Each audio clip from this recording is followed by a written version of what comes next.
how to set the keyboard backspace speed to slow, normal or fast on the Samsung Galaxy A15. First, tap on the home button to return back to the home screen. Then, swipe down at the top to open up quick settings. Now in here, tap on the settings icon. Then in the settings page, we scroll down and tap on General Management.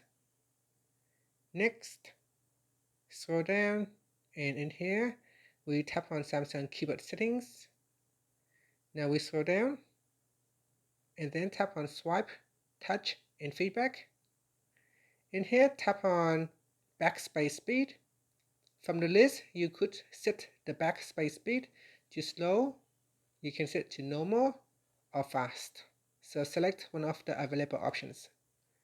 After that, you can tap on the home button to return back to the home screen. And that's it. Thank you for watching this video. Please like and subscribe to my channel for more videos.